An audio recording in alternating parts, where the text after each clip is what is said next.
Alright, welcome back. Today we are talking about another style. We're going to keep the style thing going. We're going to start talking about funk playing, and just like the other styles, funk is a really broad category. We can talk about a lot of different styles within the funk category, but today we're just going to start with two. We're going to talk about 8th note based funk grooves and 16th note based funk grooves. So grab a pair of sticks, grab a pad, grab a drum kit, and let's get started. Alright, so talking about funk music, there's a lot of common things between the rock pop genre and the funk genre, and we're actually going to stick with that rock pop groove that we learned, and we're going to kind of expand on that some. So one thing that separates funk from rock and pop is it's a little more syncopated, and all that means is it's going to be a little more varied rhythmically, and we're going to be accenting things that are off the beat. So instead of putting our accents on beats 1, 2, 3, and 4, we're going to now start thinking about E and like those 16th note accents that we can throw in there. So funk grooves can get pretty complex pretty quick, but we're going to start with some simple ones, and we're going to actually start with the rock pop groove that we learned. So with that groove, we were thinking 8th notes in the right hand, 1 and 2 and 3 and 4 and 2 and 4 on the snare, 1 and 2 and 3 and 4, and then we had the kick drum on 1 and 3. So we're going to keep all of that the exact same. The only thing we're going to add right now is we're going to add a snare drum note on the E of beat 3, so that second 16th partial on beat 3, and then we're going to add an open hi-hat on the and of 4. And I wish I knew what to call the open hi-hat sound. I've never heard an official title for it. So it's like an open hi-hat, and then on the next beat you're bringing your foot back down and it makes a quick sound. I don't know what to call it, but we're going to add that open hi-hat on the and of 4. So we got a snare drum note on the E of 3 and a open hi-hat on the and of 4. One thing we're going to do is we're going to keep 2 and 4 a rim shot, so we're going to keep a nice accent on 2 and 4. And then for the E of 3, one thing you can do is you can play around with the volumes. And when we're playing unaccented notes, you want to think of playing it almost inaudible when you're practicing it. So if I was playing that groove, and I'll add in the E of 3, 1 and 2. So that's playing them about even, right? 1 and 2 and 3, E and 4, 1, 2, 3, E and 4. What we want to do is we want to bring that note down, because having that change in volume is actually going to allow 2 and 4 to have a bit more impact. So now we're going to bring down the E, 1 and 2.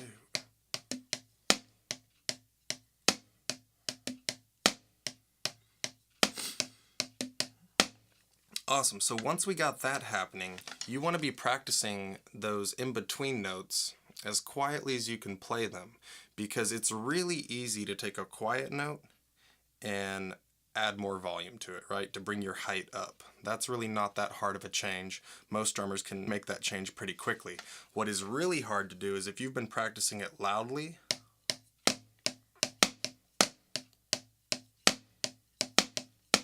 one, it kind of loses it really doesn't have the groove that it should have.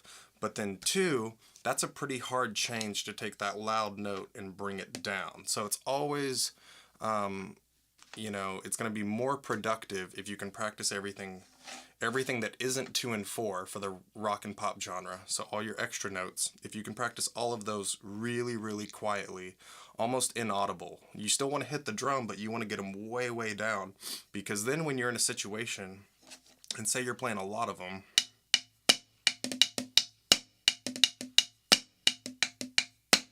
it's really easy to bring those up.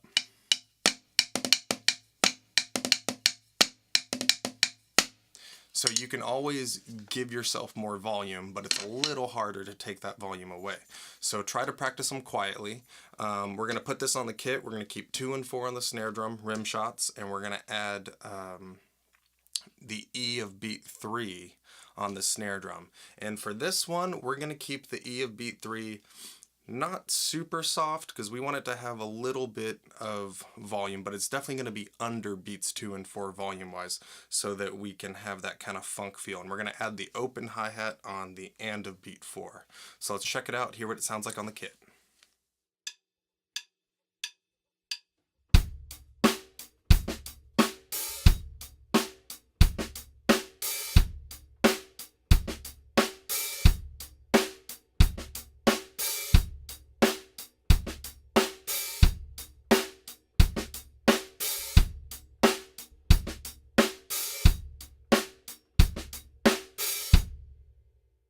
Alright, so we got that happening. That's a great groove right there. And that kind of already has a funkier feel than, say, the rock and pop groove, just because we're adding in that syncopation on the E of 3, and we got that little open hi-hat. So the next thing you can think about is a 16th note based groove. So all of our funk grooves right now are going to be either straight 8th based or 16th note based. And we can have swung funk grooves and we can have some different variations to that, but right now we're going to start with those two. So we have an 8th note groove. Now what we're going to do is we're going to turn it into a 16th note groove, but we're going to keep everything the same. So snare drum is still rim shots on 2 and 4, kick drum is still 1 and 3. We're going to add in our ghost note, our quiet note, on the E of 3, and we're going to add in that open hi-hat on the and of 4. And just like with the 8th note groove, you can play around with that E of 3 volume, whether it's really, really quiet or maybe you give it, you up the volume some and see how that changes the feel. And one thing we're going to do to play it in 16ths is we're now going to be alternating our hands. So now we're thinking 1 E and a 2 E and a 3 E and a 4 E and a 1. And we're going to be putting both hands on the hi-hat. Now here's where the tricky part comes in. Because we have the E of 3, that no longer falls on the right hand, so that means we have to bring our left hand to the snare drum.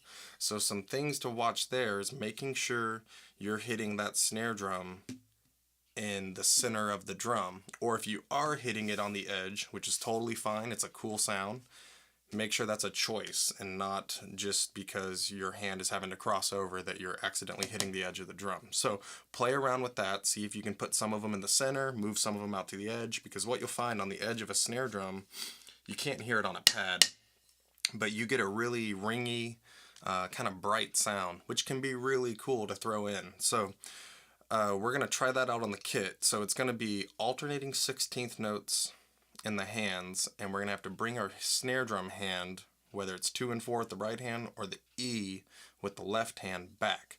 So that's going to be like 1 E and a 2 E and a 3 E and a 4 E and a 1. So that right there is a pattern you should probably practice on a practice pad first, and just make sure you can get comfortable with kind of swinging your hands back where they have to go. 1 E and a 2 E and a 3 E and a 4. And then once that's comfortable, then of course you can play around with the volumes. 1 E and a 2 E and a 3 E and a 4 E and a 1. And we're still going to keep the open hi-hat on the and of 4. So for that, we're actually going to change the 16ths just a little bit. We're going to go 1 E and a 2 E and a 3 E and a 4 E and. And on that and, we're going to open up the hi-hats, and we're actually going to take out the so we're not going to play it. So the 16th pattern, just 1 E and a 2 E and a 3 E and a 4 E and. But that space is what's going to allow the hi-hats to open up and then come back down on beat 1. So let's hear what this funk groove sounds like, 16th note bass now on the kit.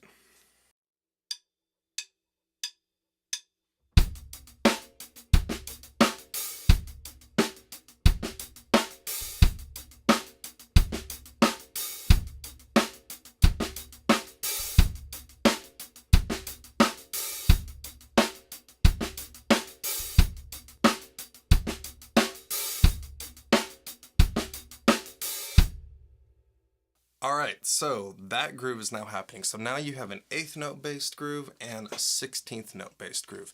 And they're similar, right? They're the same snare drum part, same hi-hat part. The only thing we're changing is the subdivision we're playing on the hi-hat. So you really have got 3 kind of grooves you can play, because you could play all the 8th note groove, you could play all the 16th note groove, or you can combine them and maybe play the 8th note groove but throw the 16th note groove in as a fill. So you could be playing along 1, 2, 3 and 4, 1, 2, 3 and 4, 1, 2, 3 and 4, 1. So check those out, have fun, and next time we'll be talking about Latin playing. So practice these and have fun.